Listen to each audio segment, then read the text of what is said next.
ബെന്നാർകട്ടയിലുള്ള natural confident കാസ്കേഡിലാണ് അദ്ദേഹത്തിൻ്റെ ആവശ്യപ്രകാരം ആഗ്രഹപ്രകാരം ഈ പറയുന്ന ഭൂമിയിലാണ് അദ്ദേഹത്തിൻ്റെ അന്തിമ ചടങ്ങുകൾ അന്ത്യവിശ്രമം കൊള്ളുക. ഇവിടെ നേരത്തെ തന്നെ വലിയ ആളുകളുടെ ഒരു നീണ്ട കൂട്ടം ഇവിടെ ഉണ്ടായിരുന്നു. കാരണം ഇന്ന് രാവിലെ തന്നെ ഏകദേശം ഒരു 9:30 മൃതദേഹം ഈ പറയുന്ന കൺവെൻഷൻ സെൻറ്ററിലേക്ക് എത്തിച്ചതാണ്. ഉച്ചയ്ക്ക് 2 മണിവരെ ഇവിടെ പൊതുദർശനം തുടർന്നു.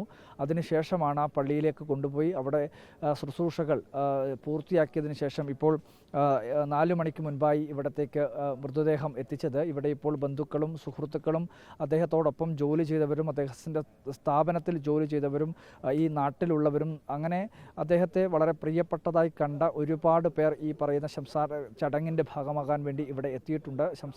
സംസ്കാര ചടങ്ങുകൾ ഇപ്പോൾ എന്തായാലും ആരംഭിച്ചിരിക്കുകയാണ്.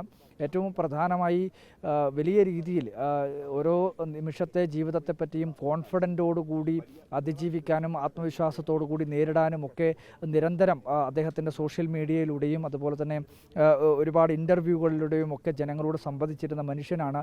ഇത്തരത്തിൽ ഒരു ആത്മഹത്യ ചെയ്തത് എന്നത് വിശ്വസിക്കാൻ കഴിയാത്ത അതൊരു അവിശ്വസനീയമായ കഥയായി മാറുകയാണ്. CJ റോയിയുടെ ജീവിതവും ഒരു അവിശ്വസനീയമായ രീതിയിൽ തന്നെയുള്ളൊരു വളർച്ചയായിരുന്നു ഉണ്ടായിരുന്നത്.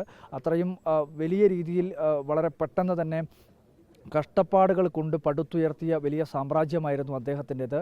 അദ്ദേഹത്തിൻ്റെ ജീവിതവും അത്തരത്തിൽ ഒരു അവിസ്മരണീയമായ അല്ലെങ്കിൽ മരണവും അത്തരത്തിലൊരു അവിസ്മരണീയമായ കഥയായി തന്നെ മാറുകയാണ്. ഇപ്പോഴെന്തായാലും ഈ ശവസംസ്കാരം നടക്കുന്നതിൻ്റെ തൊട്ടടുത്ത് നേരത്തെ മാധ്യമങ്ങൾക്കുൾപ്പെടെ ഒരു സ്ഥലം ക്രമീകരിച്ചിരുന്നു. പിന്നീട് അദ്ദേഹത്തിൻ്റെ കുടുംബാംഗങ്ങളുടെ നിർദ്ദേശപ്രകാരം അവിടെ നിന്നും അല്പം മാറി നിൽക്കണം എന്നുള്ളൊരു നിർദ്ദേശം നൽകുകയാണ് ഉണ്ടായത്. എന്നാൽ ഇത് ഈ സംസ്കാര ചടങ്ങുകൾ ചിത്രീകരിക്കുന്നതുമായി ബന്ധപ്പെട്ടുകൊണ്ട് തടസ്സങ്ങളൊന്നും ഇല്ല എന്നുള്ള കാര്യവും കുടുംബം അറിയിച്ചിട്ടുണ്ട്. അതുകൊണ്ട് കൂടിയാണ് അല്പം മാറി നിന്നുകൊണ്ട് ആ ചടങ്ങുകൾക്ക് ഒരു തടസ്സം ഉണ്ടാക്കാത്ത രീതിയിൽ നമ്മൾ ചിത്രീകരണം നടത്തുന്നത്. എന്തായാലും ഈ പറയുന്നത് പോലെ അന്വേഷണം ഒരു ഭാഗത്ത് വളരെ ഊർജിതമായി തന്നെ നടക്കുകയാണ്. അദ്ദേഹത്തിൻ്റെ മരണവുമായി ബന്ധപ്പെട്ടുകൊണ്ട് ഒരുപാട് ദുരൂഹതകളും സംശയങ്ങളും കുടുംബത്തിൻ്റെ പരാതിയുമൊക്കെ ഒരു ഭാഗത്ത് ഇപ്പോഴും അങ്ങനെ തന്നെ ബാക്കിയാണ്. പരാതികൾ ഇപ്പോഴും എവിടെയും എത്തിയിട്ടില്ല. അന്വേഷണം ഒരു ഭാഗത്ത് പ്രത്യേക അന്വേഷണ സംഘത്തെ ഉൾപ്പെടെ രൂപീകരിച്ചുകൊണ്ട് നടക്കുന്നുണ്ട്. അതിനകത്ത് ഇപ്പോഴും സംശയങ്ങളൊക്കെ അതുപോലെ തന്നെ നിൽക്കുകയാണ്. ഏറ്റവും പ്രധാനമായി ഇന്നിപ്പോൾ ഔദ്യോഗികമായി തന്നെ പോലീസ് അല്ലെങ്കിൽ അന്വേഷണത്തിൻ്റെ ഭാഗമായി പ്രത്യേക അന്വേഷണ സംഘം പറയുന്നത് ഇത്തരത്തിൽ ഈ 30-ാം തീയതി അതായത് മിനിഞ്ഞാന്ന് ഈ മരണം സംഭവിക്കുന്ന ഘട്ടത്തിൽ ഇത്തരത്തിലുള്ള ചോദ്യം ചെയ്യൽ നടത്തിയിട്ടില്ല എന്നുള്ള കാര്യം സ്ഥിരീകരിക്കപ്പെടുകയാണ്. പോലീസ് അതിന് ആ കാര്യം സ്ഥിരീകരിക്കുന്നതിന് ഈ സ്ഥാപനത്തിലുള്ള കോൺഫിഡൻറ്റ് ഗ്രൂപ്പിലെ ബംഗളൂരുവിലെ ആസ്ഥാനത്ത് വെച്ച് നടന്നിട്ടുള്ള ചോദ്യം ചെയ്യലിലെ CCTV ദൃശ്യം ഉൾപ്പെടെ ശേഖരിച്ചിട്ടുണ്ട്. ആ ലഭ്യമായിട്ടുള്ള CCTVകളിൽ ഉൾപ്പെടെ വ്യക്തമാകുന്നത് ഇത്തരത്തിലുള്ളൊരു ചോദ്യം ചെയ്യൽ 30-ാം തീയതി നടന്നിട്ടില്ല എന്നുള്ളതാണ് അവർ സൂചിപ്പിക്കുന്നത്. അപ്പോൾ സ്വാഭാവികമായും പിന്നെ എന്താണ് അദ്ദേഹത്തെ ഇങ്ങനെയൊരു കടുംകൈ ചെയ്യാൻ പ്രേരിപ്പിച്ചത് എന്നുള്ളത് വളരെ പ്രധാനപ്പെട്ട ഒരു ചോദ്യം തന്നെയാണ്. എന്നാൽ കുടുംബം പറയുന്നത് ഇതിൽ ചില ഉദ്യോഗസ്ഥർ അതായത് കൊച്ചിയിൽ നിന്നെത്തിയിട്ടുള്ള IT വകുപ്പിലെ ചില ഉദ്യോഗസ്ഥർ കടുത്ത സമ്മർദ്ദം അദ്ദേഹത്തിന് മുകളിൽ ചെലുത്തിയിട്ടുണ്ട് എന്നുള്ള ആരോപണം ഇന്നലെ തന്നെ സഹോദരൻ ഉന്നയിച്ചതാണ്. അത്തരത്തിൽ വളരെ ഗുരുതരമായിട്ടുള്ള ആരോപണമാണ്. കാരണം ഒരു ഉദ്യോഗസ്ഥർ ഇങ്ങനെ ഏതെങ്കിലും തരത്തിലുള്ള പരിശോധനയ്ക്ക് എത്തുമ്പോഴും അങ്ങനെ ഒരു സമ്മർദ്ദം ചെലുത്തേണ്ടുന്ന കാര്യമില്ല. കൃത്യമായ രീതിയിൽ പരിശോധന മാത്രം നടത്തിയാൽ മതി. പക്ഷേ എന്നാൽ ഈ ഉദ്യോഗസ്ഥരുടെ ഭാഗത്തുനിന്നും അത്തരം ചില സമീപനങ്ങൾ ഉണ്ടായിട്ടുണ്ടോ എന്നുള്ളതും ഇപ്പോഴും ഒരു ദുരൂഹതയായി തന്നെ നിൽക്കുകയാണ്. അല്ലാതെ മറ്റൊരു കാരണവുമില്ല എന്നുള്ളതാണ് കുടുംബം ഉൾപ്പെടെ സൂചിപ്പിച്ചത്. കുടുംബം പറയുന്നത് ഏതെങ്കിലും സാമ്പത്തിക പ്രയാസമുള്ളതായി തങ്ങൾക്ക് ആർക്കും തന്നെ അറിയില്ല.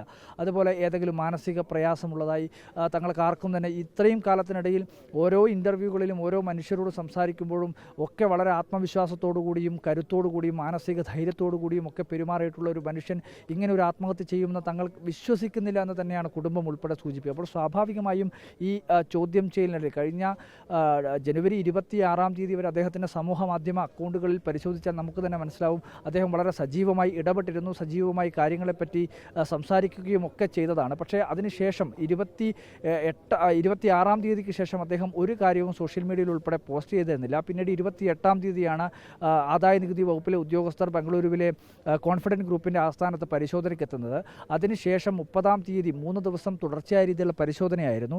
പക്ഷേ അത് നേരത്തെ നടത്തിയിട്ടുള്ള അല്ലെങ്കിൽ നേരത്തെയുള്ള ചില കേസുകളുമായി ബന്ധപ്പെട്ടുകൊണ്ടുള്ള ഒരു രേഖകൾ ശേഖരിക്കുക, അത്തരത്തിലുള്ള അതിൻ്റെ തെളിവുകൾ കണ്ടെത്തുക തുടങ്ങിയിട്ടുള്ളതിൻ്റെ ഭാഗമായിട്ടുള്ള ഒരു തുടർ പരിശോധന മാത്രമായിരുന്നു. ഏതെങ്കിലും തരത്തിലൊരു പുതിയ പരിശോധനയായിരുന്നില്ല എന്നുള്ള കാര്യമാണ് ഈ ആദായനികുതി വകുപ്പ് അനൗദ്യോഗികമായി പറയുന്നത്.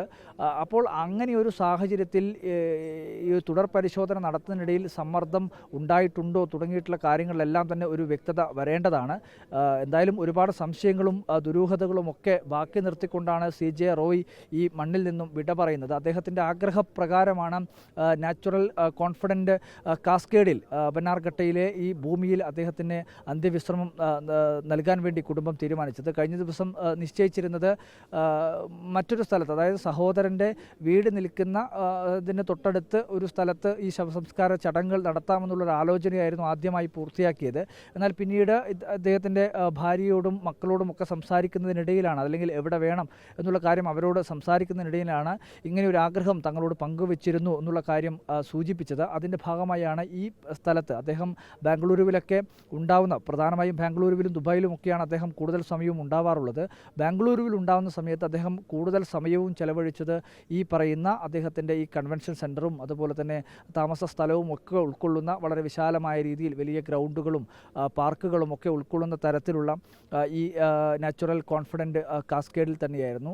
അപ്പോൾ ആ സ്ഥലത്ത് തന്നെ വേണമെന്ന് അദ്ദേഹം നേരത്തെ സൂചിപ്പിച്ചിരുന്നു എന്നുള്ളതാണ് കുടുംബം ഈ പറയുന്ന അടുത്ത ബന്ധുക്കളോടും അതുപോലെ തന്നെ കോൺഫിഡൻറ്റ് ഗ്രൂപ്പിലെ ജീവനക്കാരോടും ഈ ശവസംസ്കാര ചടങ്ങുകളുടെ ഭാഗമായിട്ടുള്ള ക്രമീകരണങ്ങൾ ഏർപ്പെടുത്തുന്നവരോടൊക്കെ സൂചിപ്പിച്ചത്. അതിൻ്റെ ഭാഗമായാണ് പിന്നീട് ഈ ശവസംസ്കാര ചടങ്ങുകൾ പുനഃക്രമീകരിക്കുകയും അത് ഈ സ്ഥലത്തേക്ക്, അതായത് ഈ ബന്നാർഘട്ടയിലെ നാച്ചുറൽ കോൺഫിഡൻറ്റ് കാസ്കേഡിലേക്ക് മാറ്റി നിശ്ചയിക്കുകയും ചെയ്തത്. ഇപ്പോൾ